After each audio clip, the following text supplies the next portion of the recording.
24 अगस्त 2001 की रात थी। कनाडा के टोरंटो शहर का हवाई अड्डा अपनी आम जिंदगी में व्यस्त था। लोग अपने बैग लेकर आ रहे थे, टिकट चेक करा रहे थे और अपने परिवारों को गले लगाकर विदा ले रहे थे। उनमें से बहुत से लोग पुर्तगाल की राजधानी लिस्बन जा रहे थे। किसी को छुट्टियां मनानी थीं, किसी को रिश्तेदारों से मिलना था और कुछ लोग काम के सिलसिले में जा रहे थे। कुल 293 यात्री और 13 चालक दल के सदस्य उस दिन एयर ट्रांजिट की उड़ान 236 में सवार हुए। विमान एक बड़ा और आधुनिक एयरबस A330 था, जो महज 2 साल पुराना था। सब कुछ बिल्कुल सामान्य लग रहा था। विमान के कप्तान थे रॉबर्ट पिशे, जो 48 साल के एक अनुभवी पायलट थे। उन्होंने अपनी जिंदगी में 16,800 घंटे उड़ान भरी थी। उनके साथ पहले अधिकारी डर्क डिएगर थे, जो 28 साल के थे और जिनके पास 4,800 घंटों का अनुभव था। दोनों कुशल पायलट थे। रात के करीब 1 बजे विमान ने टोरंटो से उड़ान भरी। उसमें 46,900 किलो ईंधन भरा गया था, जो कि जरूरत से भी ज्यादा था। सब कुछ नियमों के मुताबिक था। जैसे जैसे विमान अटलांटिक महासागर के ऊपर से गुजरता गया, रात गहरी होती गई और यात्री नींद में डूबते गए। पहले 4 घंटे बिल्कुल सामान्य गुजरे। पायलटों ने बार बार ईंधन की जांच की और हर बार सब कुछ ठीक पाया। लेकिन असल में एक बड़ी मुसीबत चुपचाप पनप रही थी। कुछ दिन पहले जब इस विमान का दायां इंजन बदला गया था, तो मरम्मत करने वालों ने एक गलत पुर्जा लगा दिया था। इंजन की ईंधन लाइन और हाइड्रोलिक लाइन आपस में बहुत करीब आ गई थीं और उड़ान के दौरान जब दोनों लाइनें एक दूसरे से रगड़ खाने लगी, तो ईंधन की नली में दरार पड़ गई। ये दरार बहुत छोटी थी, लेकिन इसमें से ईंधन लगातार बाहर बह रहा था। रात के 4:38 पर यह रिसाव शुरू हुआ और इसे न विमान के कंप्यूटर ने तुरंत पकड़ा, न पायलटों ने। लगभग 1 घंटे बाद जब पायलटों ने ईंधन की मात्रा देखी, तो उन्हें एक चेतावनी दिखी। दाएं इंजन के टैंक में बाएं टैंक से कम ईंधन बचा था। ये ईंधन असंतुलन की चेतावनी थी। अब यहाँ एक बड़ी भूल हुई। पायलटों ने सोचा कि ये शायद कंप्यूटर की गड़बड़ी है या कोई तकनीकी खराबी है। उन्होंने ये नहीं सोचा कि ईंधन वाकई कहीं से बाहर जा रहा है।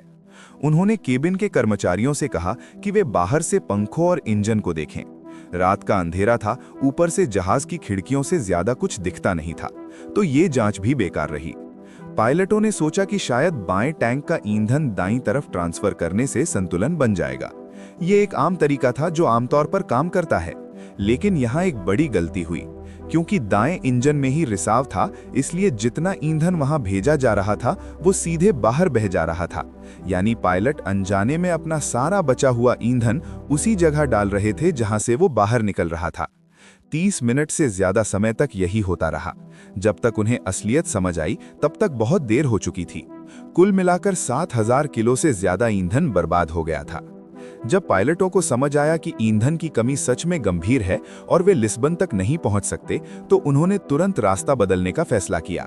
अटलांटिक महासागर के बीचों बीच एक छोटा सा द्वीप समूह है, जिसे अजोर्स कहते हैं। वहां एक हवाई अड्डा था जिसका नाम था लाजेस। ये उनसे करीब 150 नॉटिकल मील दूर था। पायलटों ने हवाई यातायात नियंत्रण को बताया कि वे ईंधन की समस्या की वजह से रास्ता बदल रहे हैं। ये रात के 5:45 थे। ईंधन तेजी से खत्म हो रहा था और समय बहुत कम था। फिर वो पल आया जिसने सबको दहला दिया। सुबह के 6:13 पर, जब वे अभी भी लाजेस से 150 किलोमीटर दूर थे और उनकी ऊंचाई 39,000 फीट थी, दाएं इंजन ने काम करना बंद कर दिया। ईंधन खत्म हो गया था। कप्तान पिशे ने तुरंत विमान को नीचे की ओर उतारना शुरू किया और एक इंजन के सहारे आगे बढ़ते रहे। 10 मिनट बाद उन्होंने आपातकालीन संकेत यानी मे डे भेजा।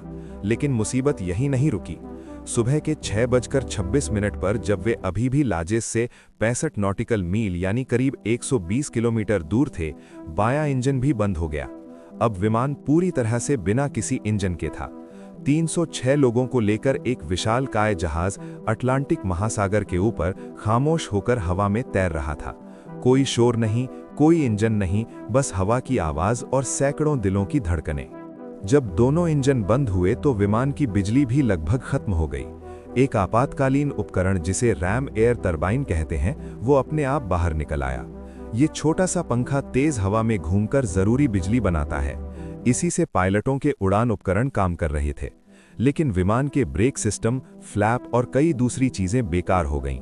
विमान अब एक बहुत बड़े और भारे ग्लाइडर की तरह था, धीरे धीरे नीचे उतरता हुआ। केबिन के अंदर का नज़ारा बेहद डरावना था। अंधेरा था, इंजनों की आवाज़ अचानक बंद हो गई थी। यात्रियों को समझ में आ गया था कि कुछ बहुत गलत हो गया है। बच्चे रो रहे थे, बड़े बुजुर्ग माला फेर रहे थे और प्रार्थनाएं बुदबुदा रहे थे। एक औरत जोर जोर से चिल्ला रही थी। केबिन दल के कर्मचारी यात्रियों को समझाने की कोशिश कर रहे थे, उन्हें शांत करने की कोशिश कर रहे थे, लेकिन खुद उनके दिल भी डर से भरे हुए थे। सबको लगा कि अब वे समुद्र में गिरने वाले हैं, ठंडे और गहरे अटलांटिक महासागर में, जहां कोई मदद नहीं पहुंच सकती थी। कॉकपिट में कप्तान पिशे और पहले अधिकारी डियागर्स जिंदगी की सबसे मुश्किल परीक्षा दे रहे थे। उनके पास कोई इंजन नहीं था, बिजली बहुत कम थी और उन्हें 120 किलोमीटर से भी ज्यादा दूरी तय करनी थी। विमान धीरे धीरे नीचे आ रहा था और वे इसे बहुत सावधानी से नियंत्रित कर रहे थे। एक बड़े यात्री विमान के लिए बिना इंजन के इतनी लंबी दूरी तय करना पहले कभी नहीं हुआ था। ये असंभव लग रहा था, लेकिन दोनों पायलट पूरी शांति और दक्षता से काम कर रहे थे। लाजिस हवाई अड्डे पर जमीनी दल सतर्क हो गया था। उन्हें पता था कि एक बड़ा विमान बिना इंजन के उनकी तरफ आ रहा है। आपातकालीन गाड़ियां, एम्बुलेंस और दमकल की गाड़ियां रनवे के किनारे तैयार खड़ी हो गईं। रडार से विमान की निगरानी हो रही थी। कप्तान पिशे के पास बस एक मौका था, गलती की कोई गुंजाइश नहीं थी। अगर वे बहुत ऊपर से आते तो रनवे से आगे निकल जाते, और अगर बहुत नीचे आते तो रनवे तक पहुंच ही नहीं पाते। कप्तान पिशे ने अपनी पूरी जिंदगी का अनुभव उस एक लम्हे में लगा दिया। उन्होंने विमान को इस तरह से नियंत्रित किया कि वो रनवे के बिल्कुल सही कोण पर पहुंचे। सुबह के 6:45 पर उड़ान भरने के करीब 5.5 घंटे बाद एयर ट्रांजिट की उड़ान 236 लाजिस हवाई अड्डे पर उतरी। विमान बहुत तेज गति से आया था, ब्रेक ठीक से काम नहीं कर रहे थे, टायर रनवे पर रगड़ खाए, पहिए जल उठे और उनमें से धुआं उठने लगा। विमान रनवे पर बड़ी मुश्किल से रुका। जैसे ही वो रुका, दमकल की गाड़ियां तुरंत दौड़ पड़ी और पहियों में लगी आग को बुझाया। विमान की इमारत को कुछ नुकसान हुआ और मुख्य पहियों को भी नुकसान पहुंचा, लेकिन 306 में से सभी लोग जिंदा थे। केवल 16 यात्रियों और 2 कैबिन कर्मचारियों को हल्की फुल्की चोटें आईं। ये एक चमत्कार से कम नहीं था। अटलांटिक महासागर के बीचों बीच रात के अंधेरे में बिना किसी इंजन के 120 किलोमीटर की दूरी तय करके एक विशाल यात्री विमान सुरक्षित उतरा था। ये आज तक के इतिहास में किसी भी यात्री विमान द्वारा बिना इंजन के की गई सबसे लंबी उड़ान है। इसीलिए इस विमान को अजोर्स ग्लाइडर यानी अजोर्स का ग्लाइडर कहा जाता है। लेकिन जब जांच शुरू हुई तो एक एक करके सच्चाई सामने आने लगी, और ये सच्चाई बहुत दर्दनाक थी। पहली बात ये थी कि जिस इंजन की मरम्मत की गई थी उसमें एक गलत पुर्जा लगाया गया था। ईंधन की नली और हाइड्रोलिक नली को एक दूसरे के बहुत करीब लगाया गया था। उड़ान के दौरान जब दोनों नलियां आपस में रगड़ खाईं तो ईंधन की नली फट गई। ये एक जमीनी गलती थी, मरम्मत के दौरान की गई लापरवाही। दूसरी बात जो जांच में सामने आई वो ये थी कि पायलटों ने ईंधन ट्रांसफर करके स्थिति को और बुरा बना दिया था।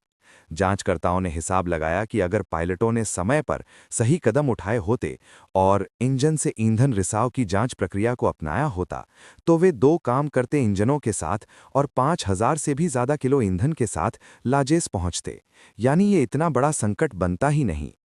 तो फिर पायलटों ने गलती क्यों की? जांचकर्ताओं ने इसका एक दिलचस्प जवाब खोजा। इसे फ्रेमिंग बायस कहते हैं। जब इंसान के सामने 2 मुश्किल रास्ते हों तो वो उस रास्ते को चुनता है जिसमें बड़े नुकसान की संभावना कम हो, भले ही असल में वो रास्ता ज्यादा खतरनाक हो। पायलटों के सामने 2 विकल्प थे।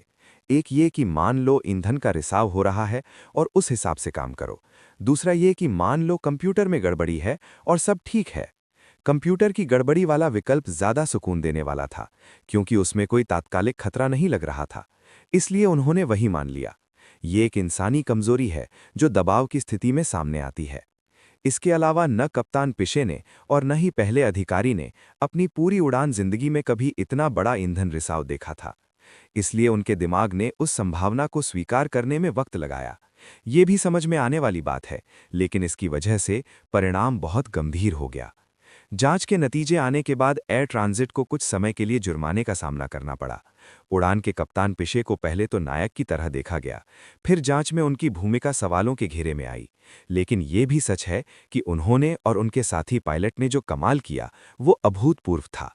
बिना इंजन के एक विशाल विमान को इतनी कुशलता से उतारना हर किसी के बस की बात नहीं थी। बाद में पायलटों के संगठन ने उन्हें श्रेष्ठ उड़ान कौशल का पुरस्कार भी दिया। इस घटना के बाद उड़ान के यात्रियों की जिंदगियां बदल गईं। कई लोगों को महीनों और सालों तक बुरे सपने आते रहे। कुछ लोगों ने कभी दोबारा हवाई जहाज में बैठने की हिम्मत जुटा नहीं पाए। मनोवैज्ञानिकों ने पाया कि बड़ी संख्या में यात्री बाद में तनाव और मानसिक परेशानियों से जूझते रहे। उनकी रातें उस काली रात की यादों से भरी रहती थीं, जब इंजन बंद हुए थे और लगा था कि अब सब कुछ खत्म हो जाएगा। इस पूरी घटना से कई बड़े सबक मिले जो आज भी विमानन की दुनिया में माने जाते हैं। पहला सबक ये कि मरम्मत के काम में जरा सी भी लापरवाही बहुत बड़ी तबाही ला सकती है। एक गलत पुर्जा, एक छोटी सी चूक और 300 से ज्यादा जानें खतरे में पड़ गईं। दूसरा सबक ये कि पायलटों को दबाव की स्थिति में भी सभी संभावनाओं को खुले दिमाग से परखना चाहिए। जब कोई चीज असंभव लगे तब भी उसकी जांच करनी चाहिए।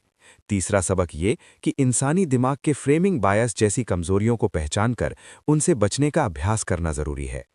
आज उस विमान को एज़ोर्स ग्लाइडर के नाम से याद किया जाता है। जिस विमान ने वो उड़ान भरी वो बाद में मरम्मत होकर फिर से सेवा में लौटा,